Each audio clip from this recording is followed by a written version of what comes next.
Quiero compartir con ustedes algunas de las libertades que tenemos en el Señor Jesucristo. El concepto de libertad es muy valorado entre los seres humanos. Nos gusta hablar de nuestro derecho a ser libres, de nuestro derecho a actuar como queremos. Sin embargo, la Biblia dice que solo en Cristo podemos tener la verdadera libertad. Esa libertad que brota de lo más profundo de nuestro ser. En el Evangelio según San Juan, el capítulo 8 y versículo 36, dice así que si el Hijo, si el Señor Jesucristo los libera, serán ustedes verdaderamente libres. ¿Qué significa ser verdaderamente libres? ¿De qué cosas nos libera el Señor Jesucristo? Bien, veamos algunas de estas libertades que podemos disfrutar desde el momento en que reconocemos al Señor Jesucristo como nuestro único y suficiente Salvador. En primer lugar, en Cristo somos libres de la culpa y de la condenación. Esto enseña la Biblia de la siguiente manera: ahora pues ninguna condenación hay para los que están en Cristo Jesús, los que andan conforme al Espíritu. El Señor Jesús llevó toda nuestra culpa en la cruz. El Señor Jesucristo llevó todo nuestro pecado y toda nuestra condenación al morir en la cruz. Y es gracias a su muerte y su resurrección que somos limpios del pecado. Solo tenemos que aceptarlo. En el Señor Jesucristo tenemos la oportunidad de un nuevo comienzo y la seguridad de la vida eterna. Cuando recibimos el regalo de la salvación por la fe, estamos diciendo que aceptamos su sacrificio a nuestro favor y que sabemos que es suficiente. No necesitamos hacer más nada para ser salvos. Tampoco necesitamos vivir con la carga del pecado y de la culpa de pecados pasados. En Cristo tenemos una nueva vida y pasamos a ser hijos de Dios, redimidos por Él y para Él. En segundo lugar, en el Señor Jesucristo tenemos libertad del dominio del pecado. Dice la Biblia, Él nos ha librado del poder de las tinieblas y nos ha trasladado al reino de su amado Hijo, en quien tenemos redención por su sangre, el perdón de pecados. La oscuridad, el pecado no tiene más poder sobre nosotros. Gracias a ese cambio en nuestro ser podemos tomar las decisiones correctas. ¿Por qué? Porque el Espíritu Santo que mora en cada creyente nos guía y nos muestra lo que le agrada a Dios y además nos ayuda a poder hacer su voluntad. Con la ayuda de Dios podemos vivir una vida de santidad. No tenemos que hacer caso a las mentiras y a las acusaciones del diablo respecto a nuestro pasado o a su insistencia sobre el poder que tiene nuestra naturaleza pecaminosa. Es cierto, esto es cierto, pero el Espíritu Santo que mora en nosotros nos ayuda a discernir entre el bien y el mal y nos da las fuerzas para hacer lo que agrada a Dios. En tercer lugar, somos libres, dice la Biblia, de la muerte eterna.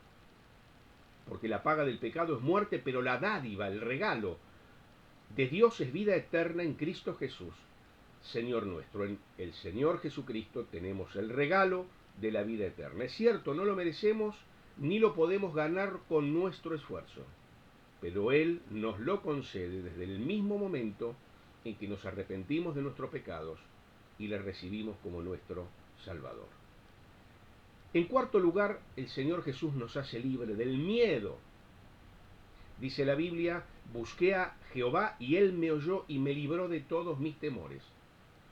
Hoy más actual que nunca este versículo, cuando muchos andan realmente con terror, con miedo, miedo que es incentivado permanentemente por los medios de comunicación, hasta por el mismo gobierno. Muchas veces, a veces entre nosotros, los comentarios que hacemos, muchas personas hoy viven aterrorizadas. Dios anhela librarnos de nuestros miedos, de nuestros temores. Él no quiere que vivamos encadenados por los miedos. Dice, Dios no nos ha dado un espíritu de timidez, sino de poder, de amor y de dominio propio. El miedo y el temor no vienen de Dios. El poder, el amor, el dominio propio, sí. Cuando llegan grandes retos a nuestra vida, necesitamos recordar que nuestro Dios es todopoderoso. Él nos da fuerza, nos da el poder para rechazar el temor. Contamos con su ayuda en todo momento. Sabemos que en su nombre tendremos la victoria. Y en último lugar, el Señor nos hace libre. Y digo en último lugar no porque sea la última cosa, sino porque se me está acabando el tiempo. Habría mucho más para hablar. El Señor Jesús nos hace libres para acercarnos con libertad a la presencia de Dios. Dice la Biblia, así que, hermanos, tenemos libertad para entrar al lugar santísimo por la sangre de Jesucristo, por el camino nuevo y vivo que Él nos abrió a través del velo, esto es, de su carne. Cuenta la Biblia que durante la crucifixión de Cristo, cuando Él murió en la cruz, se rasgó el velo del templo, que era esa tela bien gruesa que dividía el lugar santo del lugar santísimo, ese lugar donde estaba la presencia de Dios.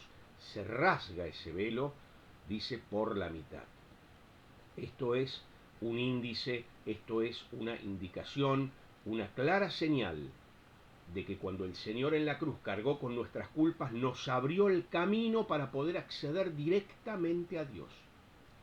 No necesitamos recurrir a ninguna jerarquía eclesiástica, podemos acudir directamente a Dios por medio del Señor Jesucristo. Ya no necesitamos entonces hacer ritos, hacer sacrificios. Cristo, el Cordero de Dios, es suficiente. Gracias a Él podemos entonces hablar con confianza con nuestro Padre, recibir su perdón, recibir su amor. Usted y yo, ustedes y yo tenemos libre entrada al trono de la gracia por medio de Jesucristo. ¿Aprovechamos lo suficiente esta gracia, este beneficio? Bien, queridos hermanos, estudiantes, docentes, directivos, demos gracias a Dios porque es por Él que somos realmente libres. Ninguna otra libertad se compara con la que Dios nos concede. Vivamos vidas que reflejen esa gratitud y esa libertad. Ya no estamos más sujetos a servidumbre, ya no estamos más sujetos al poder del pecado. Dejemos entonces que su gozo y su amor fluyan a través de nuestras vidas para que así logremos impactar a los que nos rodean y podamos entonces con nuestras vidas animarlos para que busquen esa verdadera libertad que solo Cristo puede dar. Muchas gracias.